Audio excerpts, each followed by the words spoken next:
Shalawama Yasharala, I'm Dr. Yasapa.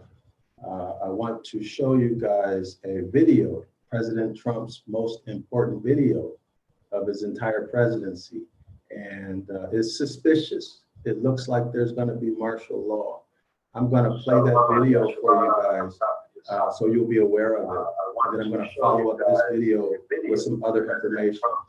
But be prepared for some very drastic things potentially to come down the pipeline, depending on what happens with the court system. So you'll be aware of it. So let me go ahead and repeat that. Shalawama Yasharala, I'm Dr. Yasapa from Zion Law School.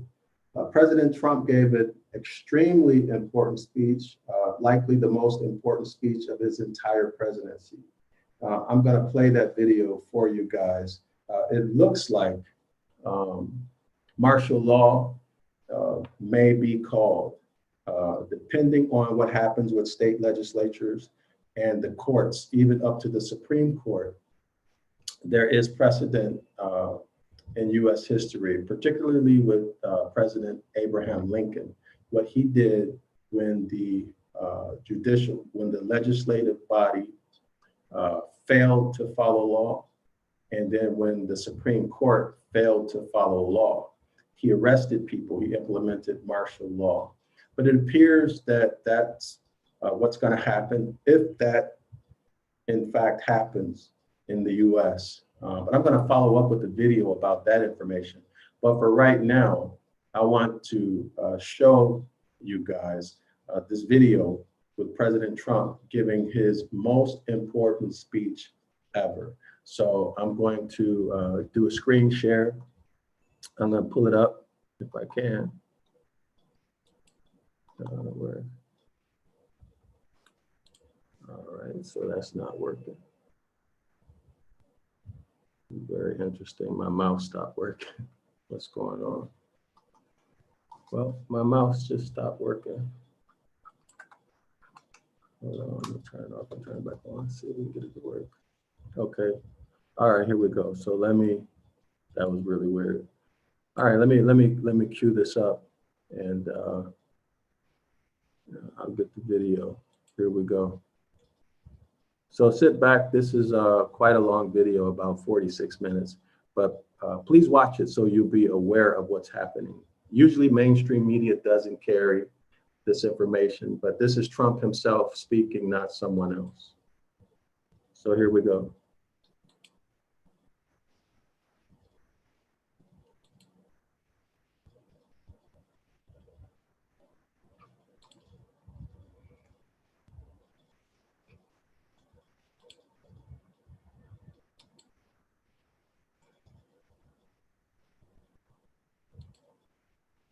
They were threatened by Democrats with impeachment, and horrible things were said.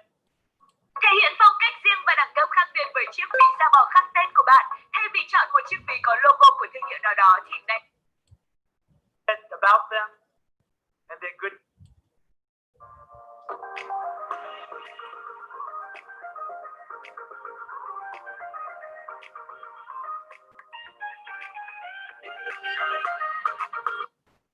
Thank you. This may be the most important speech I've ever made. I want to provide an update on our ongoing efforts. Thank you. This may be the most important speech I've ever made. I want to provide an update on our ongoing efforts to expose the tremendous voter fraud and irregularities which took place during the ridiculously long November 3rd elections. We used to have what was called Election Day. Now we have election days, weeks and months, and lots of bad things happened during this ridiculous period of time, especially when you have to prove almost nothing to exercise our greatest privilege, the right to vote. As president, I have no higher duty than to defend the laws and the Constitution of the United States. That is why I am determined to protect our election system, which is now under coordinated assault and siege. For months leading up to the presidential election, we were warned that we should not declare a premature victory. We were told repeatedly that it would take weeks, if not months, to determine the winner, to count the absentee ballots, and to verify the results. My opponent was told to stay away from the election. Don't campaign. We don't need you. We've got it. This election is done. In fact, they were acting like they already knew what the outcome was going to be. They had it covered, and perhaps they did, very sadly for our country. It was all very, very strange. Within days after the election, we witnessed an orchestrated effort to anoint a winner, even while many key states were still being counted. The constitutional process must be allowed to continue. We are going to defend the honesty of the vote by ensuring that every legal ballot is counted and that no illegal ballot is counted. This is not just about honoring the votes of 74 million Americans who voted for me. It's about ensuring that Americans can have faith in this election and in all future elections. Today, I will detail some of the shocking irregularities, abuses, and fraud that have been revealed in recent weeks. But before laying out just a small portion of the evidence we have uncovered, and we have so much evidence, I want to explain the corrupt mail-in balloting scheme that Democrats systematically put into place that allowed voting to be altered, especially in swing states, which they had to win. They just didn't know that it was going to be that tough because we were leading in every swing state by so much, far greater than they ever thought possible.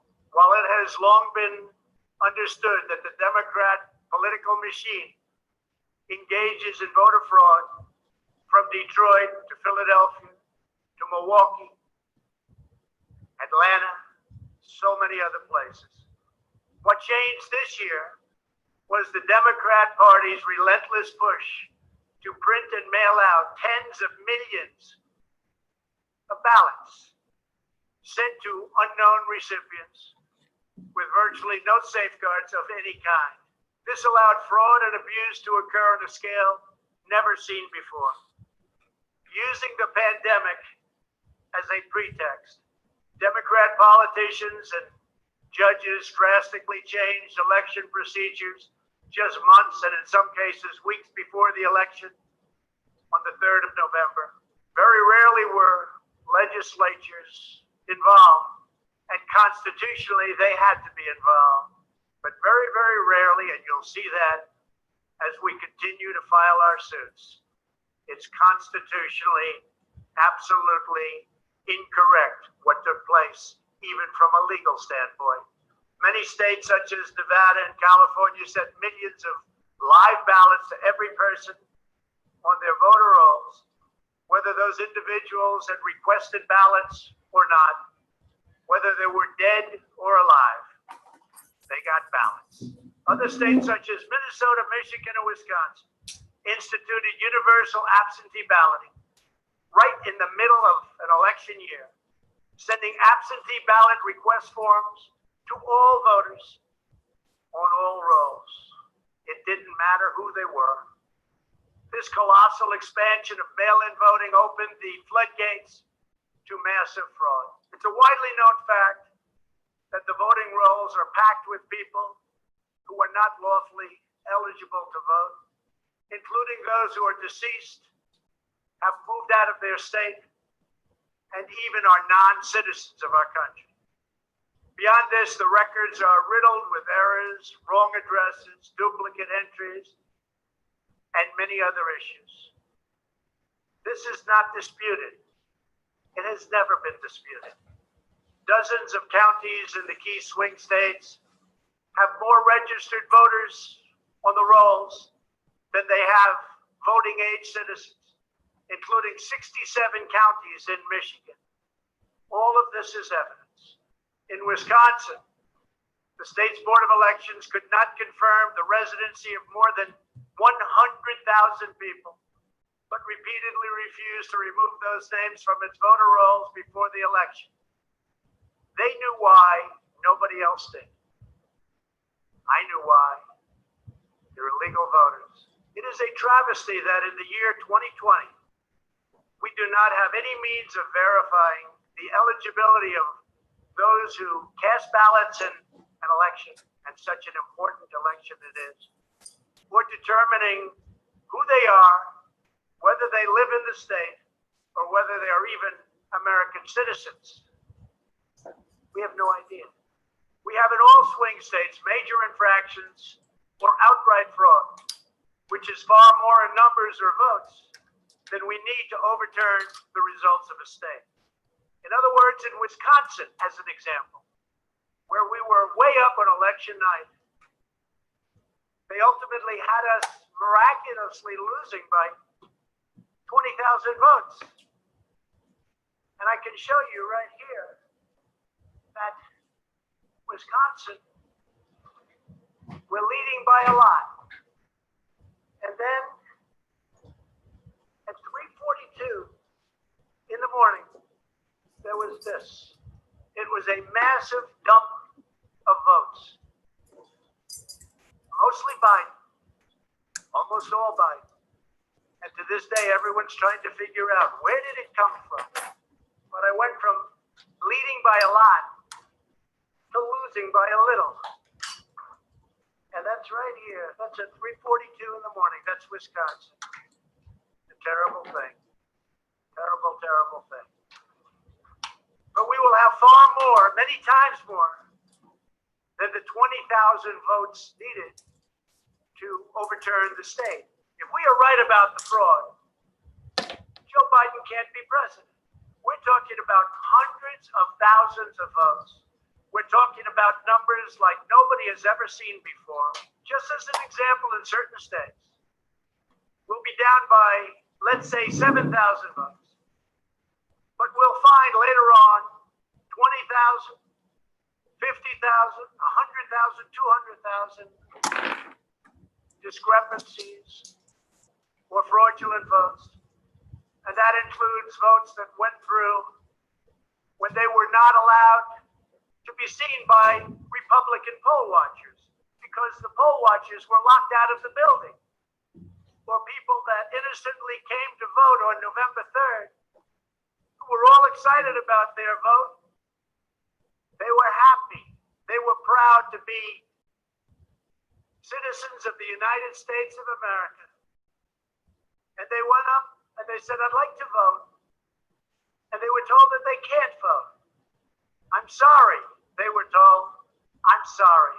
You've already voted by mail-in ballot. Congratulations. We received a ballot, so you can no longer vote. They didn't know what to do. They had no one to complain to. Most just left and said, that's strange. But many people complained and complained vehemently. And in a lot of cases, they filled out a provisional ballot, which was almost never used, but in virtually every case was a vote for Trump. In other words, they went in to vote, and they were told that they voted. And they didn't vote. And they left, and they felt horror. And they lost respect for our system. And this happened tens of thousands of times all over the country. That's how desperate the Democrats were. They would fill out ballots of people not even knowing if these people were going to show up. And when they did show up, they said, sorry, you've already voted. And on top of everything else, we have a company that's very suspect. Its name is Dominion.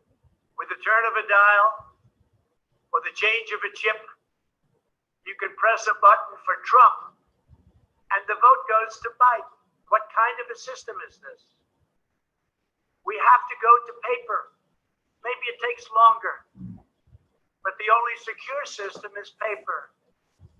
Not these systems that nobody understands, including, in many cases, the people that run them. Although, unfortunately, I think they understand them far too well. In one Michigan county, as an example, that used Dominion systems, they found that nearly 6,000 votes had been wrongly switched from Trump to Biden. And this is just the tip of the iceberg. This is what we caught. How many didn't we catch? Are there hundreds of other examples throughout the country? Are there thousands? We just got lucky, and they called it a glitch. But we found numerous glitches that evening.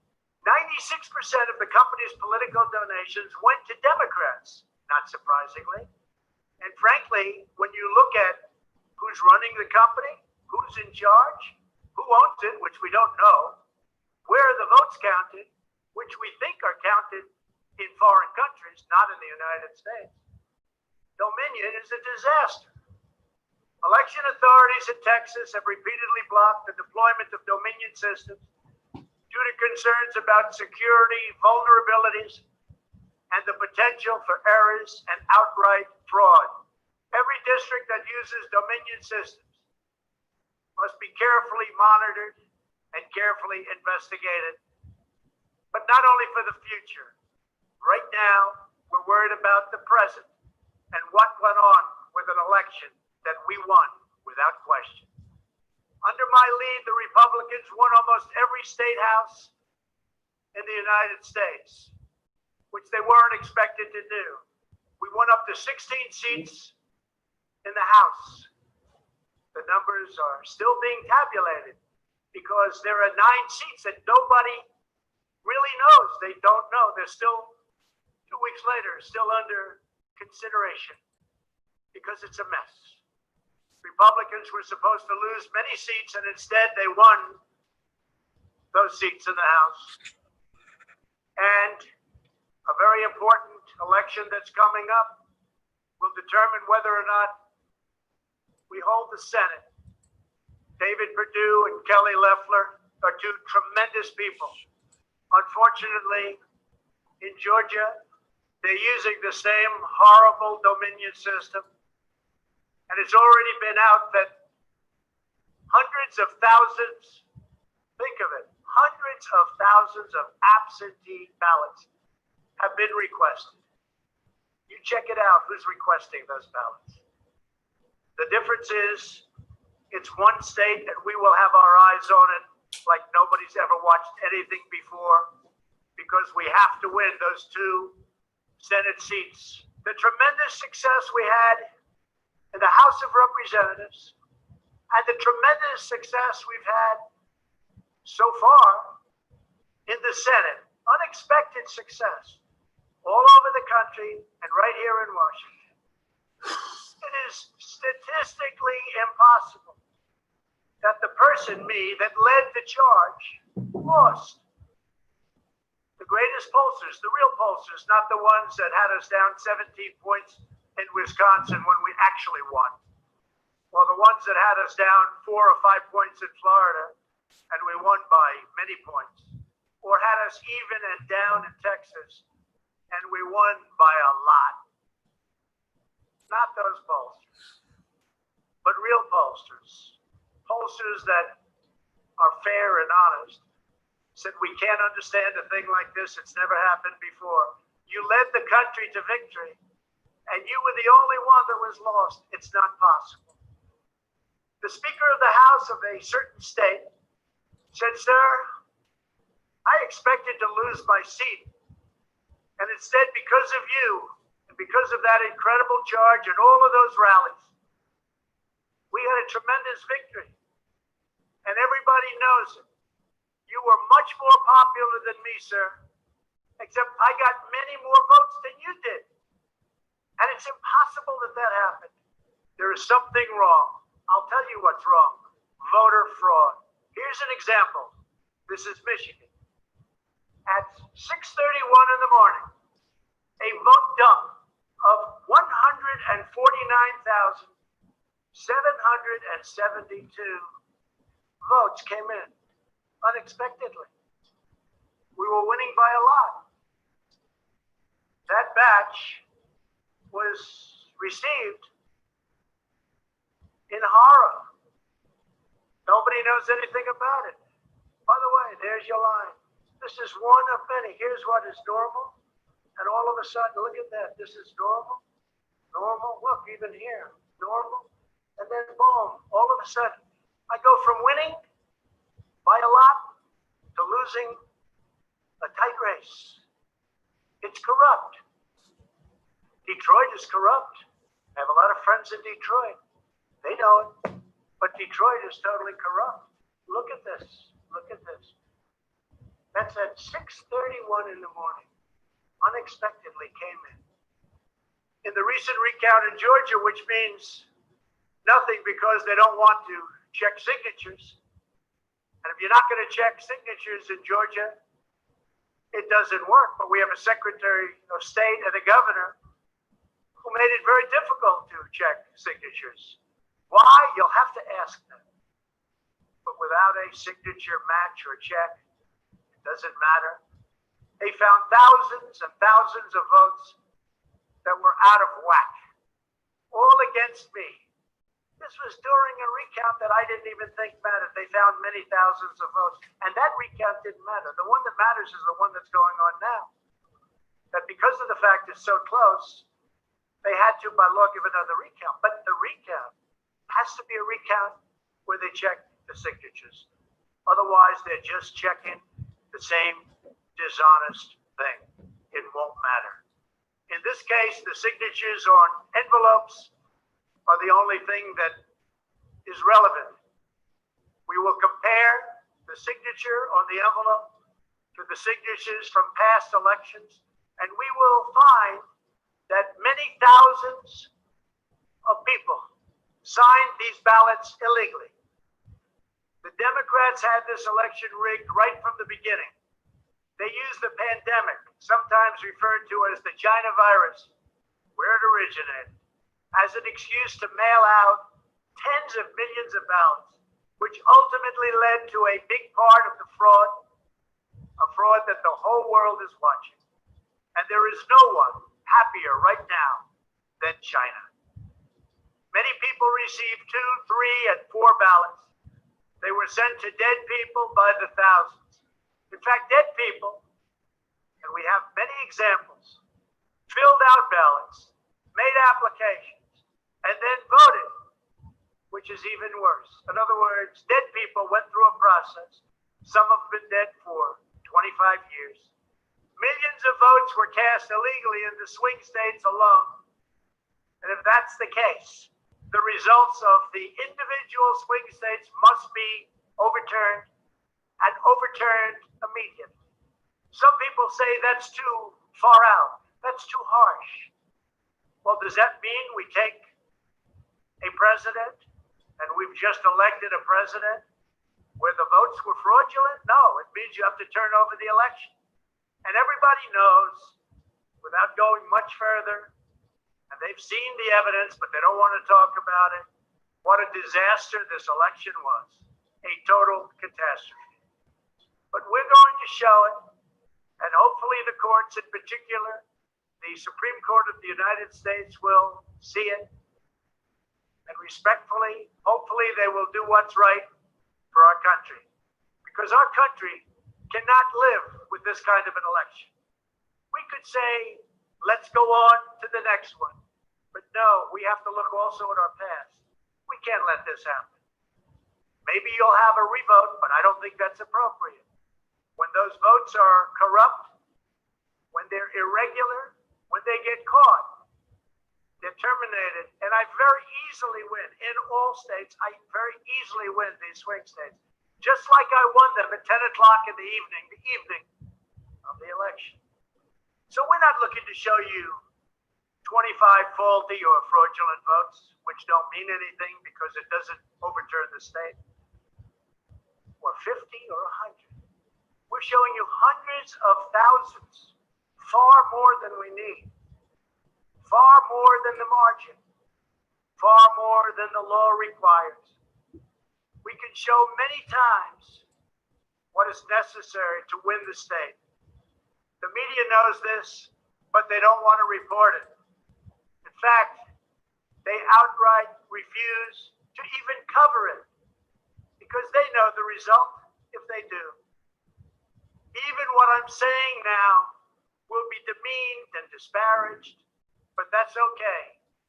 I just keep on going forward because I'm representing 74 million people And in fact, I'm also representing all of the people that didn't vote for me.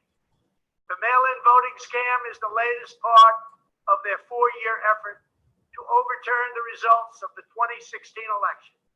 And it's been like living in hell. Our opponents have proven many times, again and again, that they will say and do anything to get back into power. The corrupt forces who are registering dead voters and stuffing ballot boxes are the same people who have perpetrated one phony and fraudulent hoax after another. You've been watching it now for 4 years. These entrenched interests oppose our movement because we put America first. They don't put America first. And we're returning power to you, the American people. They don't want America first. They only want power for themselves. They want to make money. That's why they don't want me as your president. I've been investigated from soon after I announced I was running for president, when I immediately went to #1 in the Republican primary polls. The investigations never stopped. They went on for 4 years. And I won them all. I beat them all. Russia, Russia, Russia. The impeachment hoax, and so much more. Robert Mueller spent $48 million of taxpayer money investigating me for 2.5 years, issued over 2,800 subpoenas, executed nearly 500 search warrants, issued 230 orders for communications records, and conducted 500 witness interviews, all looking to take me down. There was no collusion in the end, none whatsoever. Senator Marco Rubio, the head of the Senate Intelligence Committee, stated the committee found no evidence that then candidate Donald Trump or his campaign colluded with the Russian government. And I thank Senator Rubio for that statement. Now I hear that these same people that failed to get me in Washington have sent every piece of information to New York so that they can try to get me there. It's all been gone over and over again. For $48 million, you go through tax returns, you go through everything. The New York Attorney General, who recently ran for office, campaigned without knowing me, stating, "We will join with law enforcement and other attorneys general across this nation in removing this president from office." I never met her. It's important that everybody understand, she said, that the days of Donald Trump are coming to an end. And all it's been is a big investigation in Washington and New York and any place else that can investigate. Because that's what they want to do. They want to take not me, but us down. And we can never let them do that. Everything's been looked at. A friend of mine who's very smart said, "You've probably seen more than anybody else. You've probably been investigated more than anybody else. And for you to come out with a clean bill of health makes you probably the cleanest person in this country." Some people in this administration, but fortunately not all, have been beaten down and disparaged. They just disappeared. Nobody knows what happened to them. Why aren't they active? Why aren't they involved? There's so much to be involved in. The corruption is so rampant. They just couldn't take it anymore. They were threatened by Democrats with impeachment, and horrible things were said about them, and they're good people. Even recently, the head of the GSA was hounded and harassed, as she reported, like she has never been before. What can I say? We caught Comey Cole. We caught McCabe Cole. We caught them all. We're still waiting for a report from a man named Durham, who I have never spoken to and I have never met. They can go after me before the election as much as they want. But unfortunately, Mr. Durham didn't want to go after these people or have anything to do with going after them before the election. So who knows if he is ever going to even do a report. But if you look at the lies and the links and the illegal acts and behavior done by so many people in their desire to hurt the President of the United States, something should happen. The hardest thing I have to do is explain why nothing is happening with all of these people that got caught spying on my campaign. It's never happened before, and it should never happen again to a president of the United States. All you have to do is watch the hearing and see for yourself. The evidence is overwhelming. The fraud that we've collected in recent weeks is overwhelming, having to do with our election. Everyone is saying, wow, the evidence is overwhelming when they get to see it. But really, it's too late to change the course of an election. It's too late to change the outcome. In fact, there is still plenty of time to certify the correct winner of the election. And that's what we're fighting to do. But no matter when it happens, when they see fraud, when they see false votes, and when those votes number far more than is necessary, you can't let another person steal that election from you. All over the country, people are together in holding up signs, stop the steal. To understand how we will challenge this fraud, it is important to know the problems with mail-in balloting. Pennsylvania, Michigan, Nevada, Georgia, Arizona, and most other states allowed anyone to get an absentee ballot and cast their vote without showing any ID. The voting took place entirely on the honor system. No identification of any kind was required. Most Americans would also be shocked to learn that no state in the country verifies United States citizenship as a condition for voting in federal elections. This is a national disgrace. No other advanced country conducts elections this way. Many European countries have instituted major restrictions on mail-in voting specifically because they recognize the nearly unlimited potential for fraud. Out of 42 European nations, all but 2 prohibit absentee ballots entirely for people who reside inside the country, or else they require those who need absentee ballots to show a very, very powerful ID.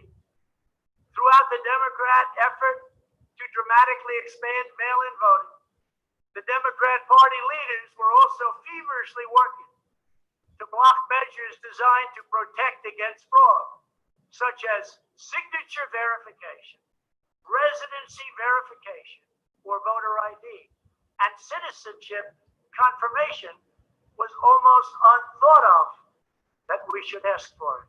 Can you believe this? These are not the actions of people who want fair elections. These are the actions of people who want to steal elections, who are willing to create fraud.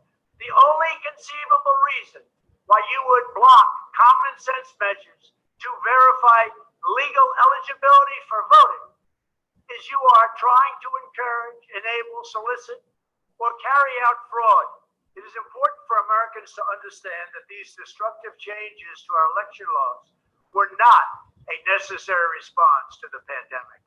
The pandemic simply gave the Democrats an excuse to do what they have been trying to do for many, many years. In fact, the very first bill that House Democrats introduced when Nancy Pelosi became Speaker was an attempt to mandate universal mail-in voting and eliminate measures such as voter ID, which is so necessary. Dramatically eroding the integrity of our elections was the Democrats' #1 priority for a simple reason.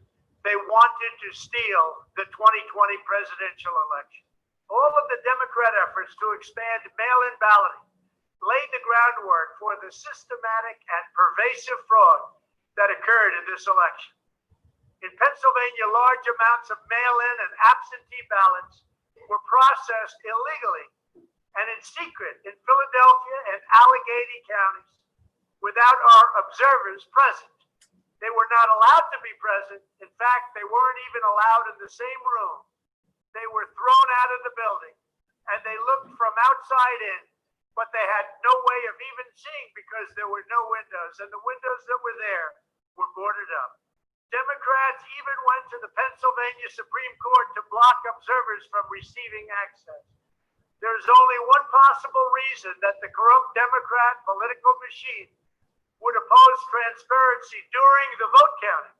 It's because they know they are hiding illegal activity. It's very simple. This is an egregious, inexcusable, and irreversible harm that stains the entire election. Yet this unprecedented practice of excluding our observers, our vote watchers, as some people call them, occurred in Democrat-run cities and key states all across the nation. Here are just some of the additional facts that we've uncovered. Many voters all across Pennsylvania received 2 ballots in the mail, and many others received mail-in ballots for which they never applied. So many got ballots, they didn't even know what they were for. And again, so many received more than 1 ballot, in some cases more than 2 ballots. And they happen to be, for the most part, Democrats. In Fayette County, Pennsylvania, multiple voters received ballots that were already filled out. They didn't know what happened. In Montgomery County, Pennsylvania, a poll watcher overheard unregistered voters being told to return later to try to vote under a different name. Tens of thousands of voters across Pennsylvania were treated differently based on whether they were Republicans or Democrats. Voters who submitted flawed ballots in some Democrat precincts were notified and asked to fix their ballots, while Republican precincts, and in particular Republican voters, were not so notified, which plainly violates the Equal Protection Clause of the United States Constitution. If you are a Democrat, we're going to fix up your ballot, make sure it's perfect. If you are a Republican, don't even talk about it. In Michigan, a career employee of the city of Detroit witnessed city workers coaching voters to vote straight Democrat while accompanying them to watch who they were voting for, violating the law and the sanctity of the secret ballot. You can't do that. The same worker says she was instructed not to ask for any ID and not to attempt to validate any signatures. She was also told to illegally backdate ballots, many ballots, received after the deadline.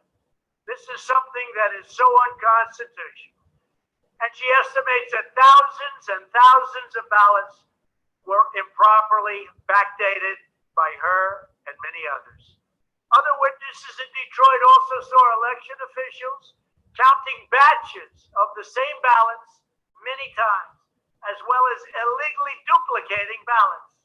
One observer testified to seeing boxes and boxes of ballots, all bearing the same signature. Another observer in Detroit gave sworn testimony that he saw countless invalid ballots that did not belong to properly registered voters, and then witnessed election workers in Wayne County entering fake birthdays into the system in order to illegally count them. Witnesses have signed sworn affidavits, in other words, you go to jail if you lie, testifying that after election officials announced the last absentee votes had been received, a batch of tens of thousands of ballots arrived, many without envelopes, all voting for Democrats. In Wisconsin, a record number of voters were categorized as indefinitely confined, a status reserved for severely disabled individuals, also for the elderly, that allow them to vote without showing ID. Last year, approximately 70,000 people claimed this status statewide. This year, the number miraculously was nearly 250,000 voters after election officials in Milwaukee and Dane counties, a couple of the most corrupt political places in our country, urged citizens to improperly register under this status. And register they did in levels that don't exist. In Wisconsin, there are approximately 70,000 absentee ballots that do not have matching ballot applications as required by law. In Georgia, 9 observers have testified to seeing countless irregular ballots without the creases or typical markings indicating that the ballots did not arrive in envelopes as required. A poll watcher in Fulton County estimated that approximately 98% of the large number of unusually pristine ballots that she witnessed were by highly unusual numbers. In addition, thousands of uncounted ballots were discovered in Floyd, Fayette, and Walton counties weeks after the election. And these ballots were mostly from Trump voters. They weren't counted. They were from Trump voters. In Detroit, everybody saw the tremendous conflict and the horrible way that the 2 Republican canvassers were treated so horribly because they wouldn't vote when they saw that 71% of the precincts didn't balance. And also, there were more votes than there were voters. Think of that. You had more votes than you had voters. That's an easy one to figure. And it's by the thousands. In Arizona, in-person voters whose ballots produced error messages from tabulation machines were told to press a button that resulted in their votes not being counted.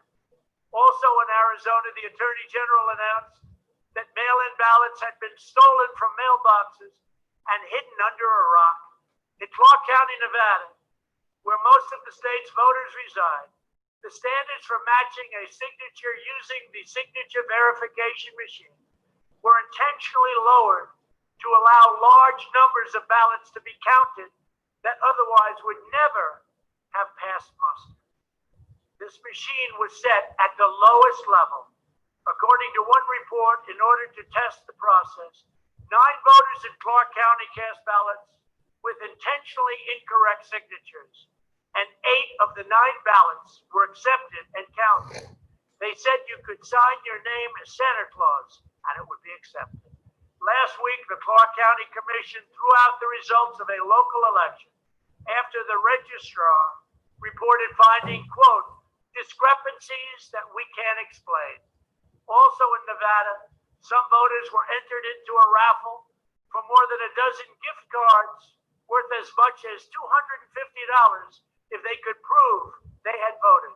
This took place on Indian reservations. One of the most significant indications of widespread fraud is the extraordinarily low rejection rates for mail-in ballots in many key states. These are the states that I had to win. In swing state after swing state, the number of ballots rejected has been dramatically lower than what would have been expected based on prior experience. That means years and years of voting. In Georgia, just 0.2%, that's substantially less than 1% of mail-in ballots have been rejected. In other words, almost none have been rejected. They took everything. Nothing was rejected, practically, compared to 6.4% in 2016. And there are those that think that 6.4 was a low number. So think of it, almost none were rejected. And the previous election, 6.4% were rejected. We have seen similar declines in Pennsylvania, Nevada, and Michigan. Ballots weren't rejected, especially if they happen to be in Democrat areas. These irregularities are inexplicable unless there is a deliberate effort to accept ineligible ballots or fraudulent ballots. In Pennsylvania, the Secretary of State and the state Supreme Court, in essence, abolished signature verification requirements just weeks prior to the election in violation of state law. You're not allowed to do that. It has to be approved by the legislature. A judge can't do it. A state can't do it. An official can't do it. The only one that can do it is the legislature. The reason for this is clear. They were not verifying signatures because they know the ballots have not been filled out by the voters in whose names they were cast. In other words, people filled them out that had nothing to do with the names of the ballot. A simple recount of the ballots under these circumstances only compounds the fraud. there was an honest vote is to conduct a full review of the envelopes in the relevant states. You will find that many of them, tens of thousands, have fraudulent signatures. A full forensic audit is required to ensure that only legal ballots from lawfully registered voters that were properly cast are included in the final count. This election is about great voter fraud, fraud that has never been seen like this before. It's about poll watchers who were not allowed to watch. So illegal. It's about ballots that poured in, and nobody but a few knew where they came from, but they were counted, and they weren't for me. It's about big leads on election night, tremendous leads, leads where I was being congratulated for a decisive, easy victory. And all of a sudden, by morning or a couple of days later, those leads rapidly evaporated. It's about numbers of ballots that were sent, and nobody knew where they came from. It's about machinery that was defective, machinery that was stopped during certain parts of the evening, miraculously to open with more votes. It was about many other things, but above all, it was about fraud. This election was rigged. Everybody knows it. I don't mind if I lose an election, but I want to lose an election fair and square. What I don't want to do is have it stolen from the American people. That's what we're fighting for, and we have no choice to be doing that. We already have the proof. We already have the evidence, and it's very clear. Many people in the media and even judges so far have refused to accept it. They know it's true. They know it's there. They know who won the election, but they refuse to say, you're right. Our country needs somebody to say you're right. Ultimately, I am prepared to accept any accurate election result. And I hope that Joe Biden is as well. But we already have the proof. We already have tens of thousands of ballots more than we need to overturn all of these states that we're talking about. This is an election for the highest office in the greatest country in the history of the world.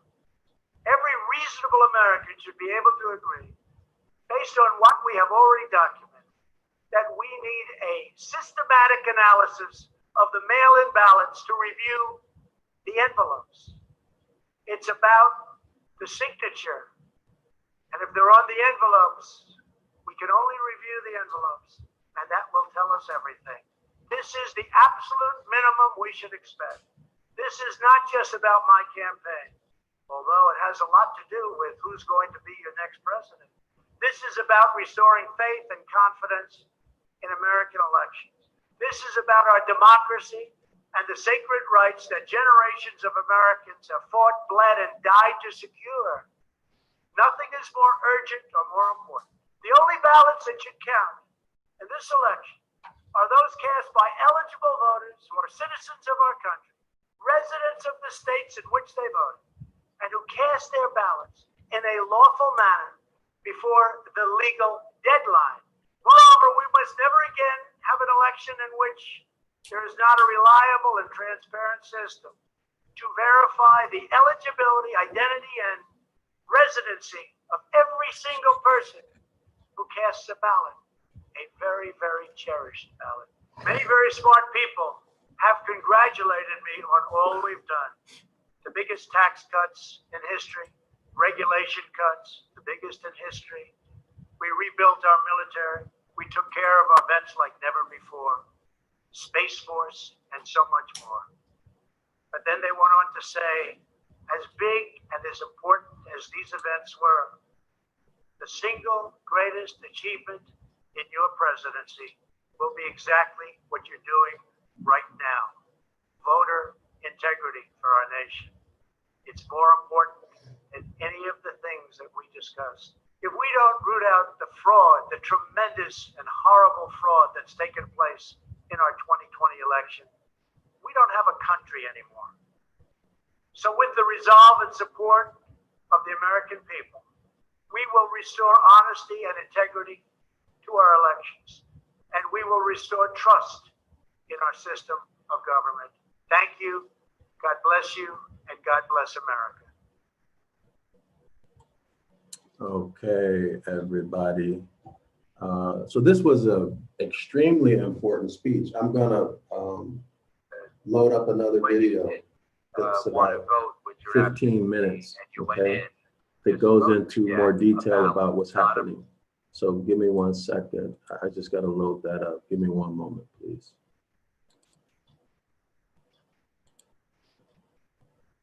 One second. All right. So this is going to give you more details, and keep in mind, if you haven't watched the video, on the executive order that I mentioned to, or that I did the video on, go back and watch that, because this is directly related to that, and also some more information. So let me get started. Let me load this video up. Give me 1 second here. All right. I think this is it right here. Let's see. Yeah, that's it. So let's get started with this video. This is only 16 minutes, but it's worth it to watch it, because they're not giving this news on mainstream media as far as I know. So let's load this up. And I'm not talking because I want you guys to get the information without me being involved with it. So welcome to the Eye Opener. I'm your host, Michael Lewis. On November 27th, President Trump tweeted that Biden can only enter the White House as a president if he can prove that his ridiculous 80 million votes were not fraudulently or illegally obtained. This is a very critical statement. It means that President Trump would confront these malicious forces in election fraud, fight to the end, and never concede. And with the same conviction as President Trump, I will ask all of you to help us here at the Eye Opener confront malicious forces by liking and sharing this video, so that we can force the algorithm to spread the truth to more people. Also, double check to make sure that you are still subscribed. And if you haven't yet subscribed, please do and ring the notification bell. Together, we can get the truth out. As we previously reported, on November 10th, the White House Budget Office directed federal departments to prepare budgets for President Trump's second term. U.S. Secretary of State Mike Pompeo also stated publicly in front of the global media that there will be a smooth transition to a second Trump administration. Despite this, the leftist media has not stopped spreading fake news about President Trump. Independent investigation journalist James O'Keefe obtained an exclusive recording from a CNN internal meeting. He released a clip of the recording in the evening of December 1st. Someone in the recording mentioned that the news organization has to be very careful and very responsible about not giving President Trump too much of a platform on his not conceding. On December 1st, on behalf of the U.S. Department of Justice, Attorney General William Barr, who was nominated by President Trump, told the Associated Press that so far, we have not seen fraud on a scale that could have affected a different outcome in the election. We can imagine how many American voters would be very disappointed by Barr after reading this. Rudy Giuliani, the head of President Trump's legal team, quickly issued an announcement refuting Barr's statement. First, he stated that the DOJ did not even have a decent investigation into election fraud. Second, President Trump's team had collected evidence of election fraud in at least 6 critical states, but the DOJ had not seen it. Third, President Trump's team had also collected testimony from many witnesses, but the DOJ also did not look into it. Fourth, the DOJ had not audited any of the voting machines or called any witnesses to uncover the truth. Finally, Giuliani stated that they will continue to seek justice through the judicial system and state legislators, and eventually all the way to the Supreme Court. The Attorney General's view indicated that he had no investigation and no knowledge of this massive election fraud. As we reported yesterday, a poll watcher in Pennsylvania revealed that after attending a public hearing in Pennsylvania last week, an agent from the DOJ office of the Inspector General paid a surprise visit to her home to collect evidence of election fraud.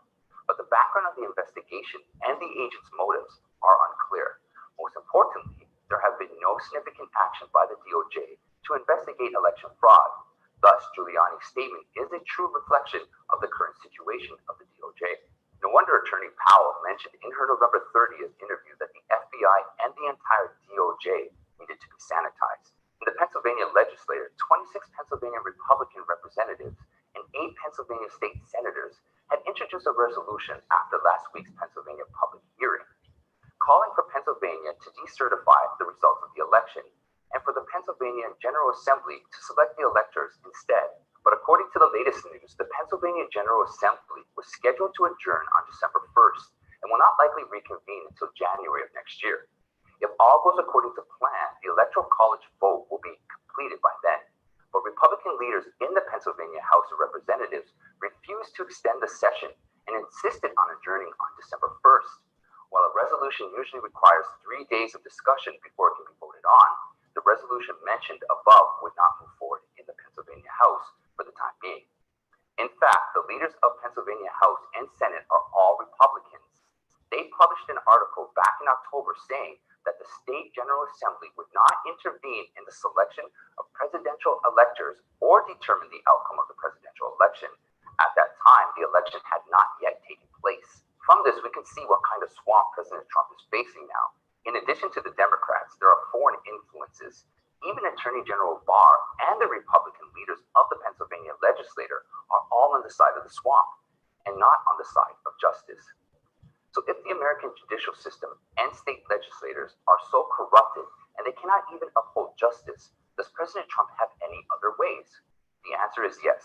As we have mentioned in the previous programs, the United States has a Sedition Act, and there have been many times in U.S. history when martial law has been used in extraordinary circumstances to restore social order.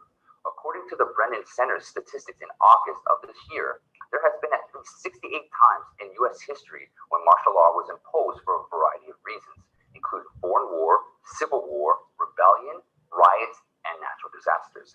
The 16th president, Abraham Lincoln, beloved by Americans, initiated martial law in 1863 in accordance with Article 1, Section 9 of the U.S. Constitution, which states that the privilege of the writ of habeas corpus shall not be suspended unless when in cases of rebellion or invasion the public safety may require it.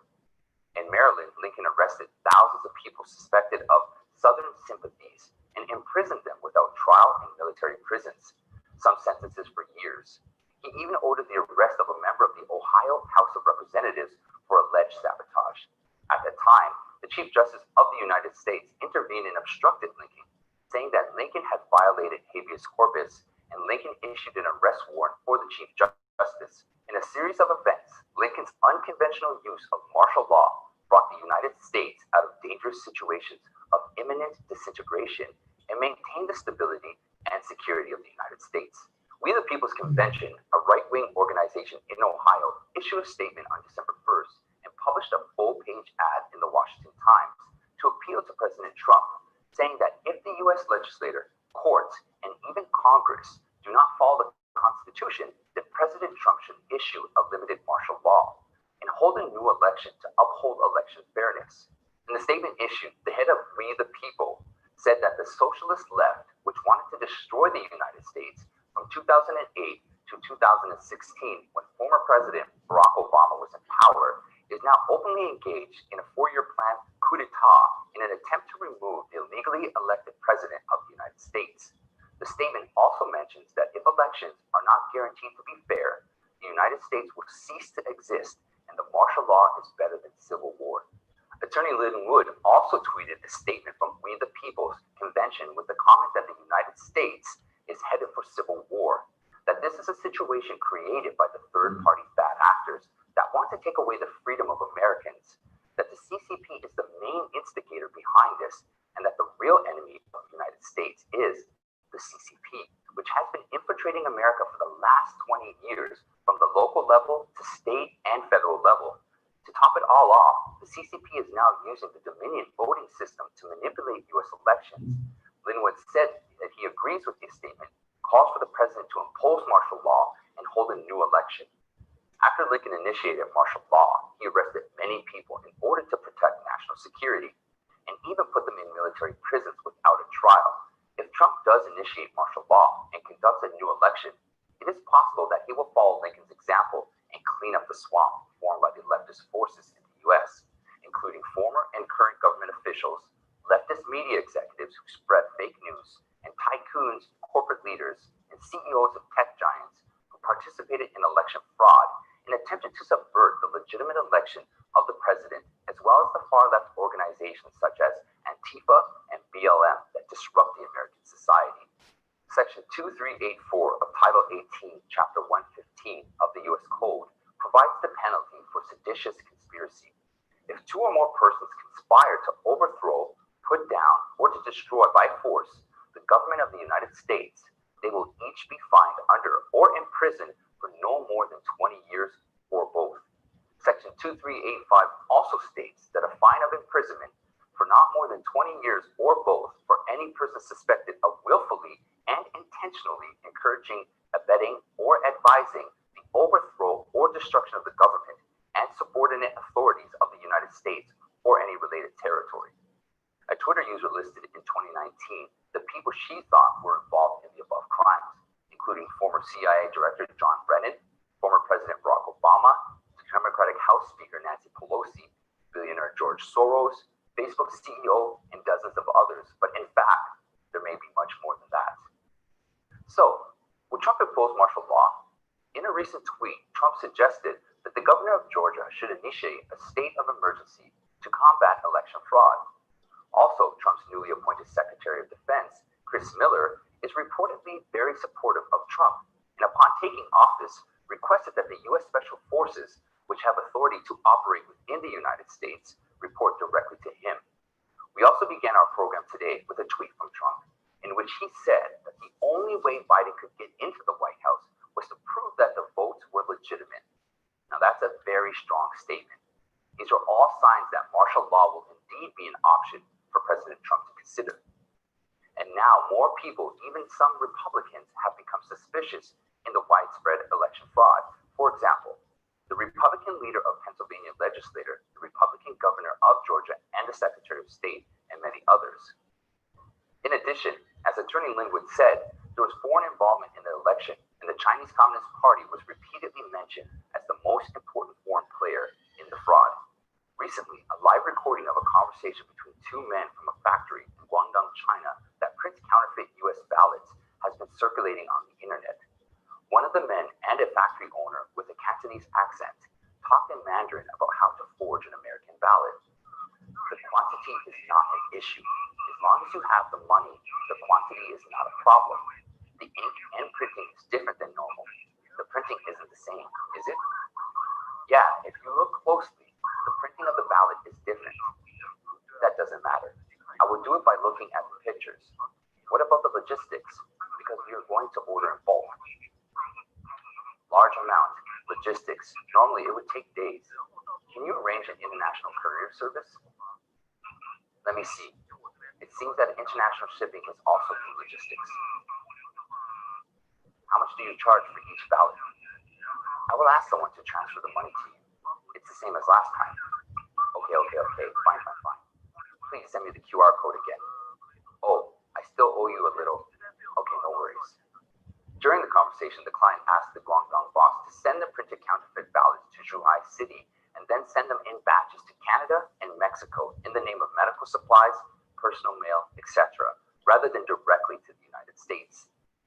There's one more piece of news that everyone should know. On December 1st, another piece of news broke out that Austin Security and Investigation Solutions found in the U.S. Stock Exchange filings that on October 8th of this year, just under a month before the election, UBS Securities, a Swiss investment bank, injected $400 million into Staple Street Capital, which acquired Dominion in 2018.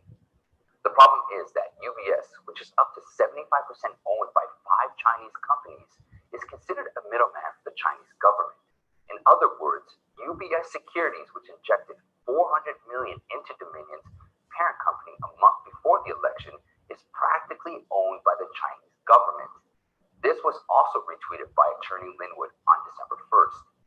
This is yet another explosive example of the Chinese Communist Party's involvement in the U.S. election. We have already covered Dominion extensively in our previous videos, and we all know the disgraceful role it plays in the election. Dr. Navid Kashavarania, a cybersecurity expert who has served the Department of Defense, the FBI, the Department of Homeland Security, and the CIA, was one of the witnesses in Attorney Powell's complaint. and he testified with 35 years of professional experience that Dominion had backdoors to tamper with ballots in real time. He also mentioned that its systems were vulnerable and that the system had ties to both Venezuela and the CCP. Dr. Cachaveras-Nia stated that the Hammer is a supercomputer and Scorecard is a software that was indeed used by Dominion's system to engage in election fraud, as testified previously by the retired U.S. Air Force Lieutenant General Thomas McInerney and others. Lieutenant General McInerney had also previously accused the CIA of using the system against Americans. Dr. Cachaveras-Nia said that using the system would also make it possible to modify voting results in real time without leaving electronic fingerprints.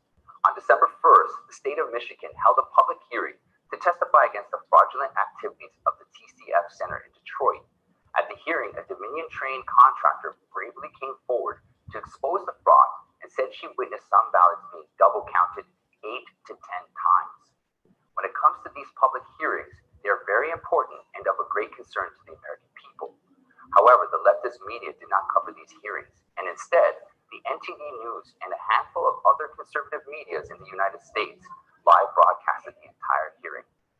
On November 30th in Arizona, the live broadcast of NTD TV in both Chinese and English has attracted more than 2 million viewers, and many people in Arizona were watching the live broadcast outside the public hearing venue. At the end of the live broadcast, they shouted NTD as a token of appreciation. On December 1st, President Trump's legal team filed a lawsuit in Wisconsin Supreme Court alleging that a large number of absentee ballots totaling around 220,000 were illegally counted in the state. Also in Nevada, the Trump team won an order of investigation and a judge ordered an inspection of the voting equipment in Clark County, Nevada. Attorney Powell also tweeted the other day announcing that she is preparing to file a lawsuit in Virginia. While it's not one of the key swing states, not only President Trump, but also multiple Republican candidates are victims of election fraud. We will continue to follow the progress of the legal battles in our upcoming videos. In the final part of today's program, I'd like to discuss leaked confidential reports revealing the gross mishandling of China's CCP virus. On December 1st, CNN published a leaked report that according to 170-page official internal CCP document, the official public number of cases of the CCP virus in Hubei province on February 10th of this year was significantly lower than officially reported. The internal information states the official number of cases publicly stated at the time was 3,911, but the total number of cases in Hubei province was actually 5,918. Although CNN is finally questioning the reliability of CCP reports and exposed higher numbers, I personally think that the number may have been much higher than 5,918. Well, that's it for today, my friends. Make sure to like and share, and if you haven't yet, please subscribe, and I will see you next time. All right, so there you have it yourself, right? It shows that the Sedition Act may be implemented. It also shows that they've actually found that the CCP, that's the Chinese Communist Party, owns through one of its, I guess, minion companies, the Dominion software company. So that will give reason to implement the executive order that I did the video on, I guess a couple days ago or a week. That executive order against foreign countries or foreign entities being involved in U.S. elections, okay? So a lot is going to happen. The speech that President Trump gave, in my estimation, is preparing people for some huge action and probably arrests that are going to happen. Also in Nevada and in Georgia, a judge in both of those states has ordered that the Trump campaign have access to the Dominion voting machines so that they could do a forensic analysis. So the forensic analysis will reveal everything. So anyway, so whether or not that's going to lead to martial law, in the next upcoming days or weeks, we have to see, but something big is about to happen, especially since President Trump made that speech, okay? And especially since those judges put those orders out that the data on the machines, the voting machines, cannot be erased, and that also President Trump, his legal team, can do a forensic analysis. That's like huge, huge, huge news. So the result of that is going to be probably martial law, depending on what happens with the court system, like I said earlier, depending on if the legislative bodies in each state, whether or not they take back their constitutional power, which they have absolute power to determine the electors for the presidential election, and also what happens in the Supreme Court. So if the Trump administration can get this done through the court system, they probably will. I got it, mosquito.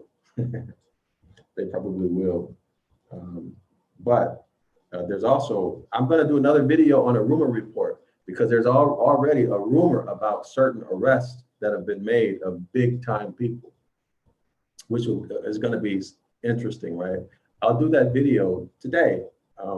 But first, I'm going to end this video, and I'm going to get the Sedition Act.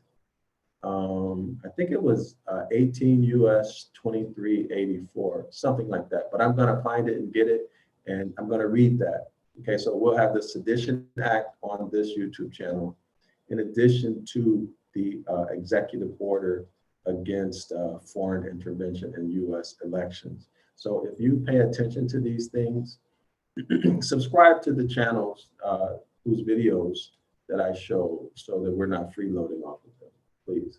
And then let's see what happens. But the important thing is to have real information and not listen to mainstream media, because you'll just be their pawn, okay? Because they're not telling you accurate information. So I'm going to end this video.